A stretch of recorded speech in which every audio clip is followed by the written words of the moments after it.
QR kodlu sənəd, rəsmi sənəd. Gəlin belə bir mövzuya da toxunaq bugün. Sertifikatlar məsələsi. Yəni sertifikat deyəndə yəni bitirmə bəlgəsi. Orada kursu bitirirsiniz, praktikanı bitirirsiniz. Sizə hansı sənəd verilir? Bundan danışmaq istəyirəm və rəsmiyyətini açıqlamaq istəyirəm. Nə qədər rəsmidir?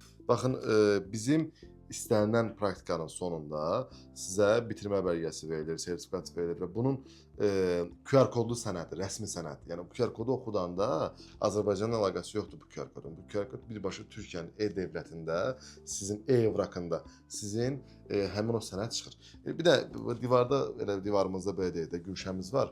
Buradan göstərmək istəyirəm. Baxın, Hacəttepe'nin məsəl üçün sənədi. Bax, QR kodludur. Bu QR kodu oxudanda eynidir. İzmir Ege'nindir. Bu QR kodu oxudanda eynidir. Antalya Akdeniz'indir.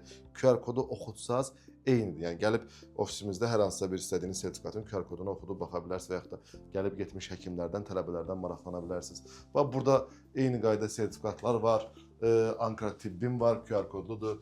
Bunlar heç bizim praktikada olmuş həkim tələbələrimizdir. O reklamlara deyirlər, burada sizin şəkliniz də ola bilər. Eyni qaydada. Yəni arxayın olun, rəsmi sənəddir. Sizin CV-nizi maksimum şəkildə gücləndirə biləcək bir sənəddir. Hər zaman xidmətinizdəyik.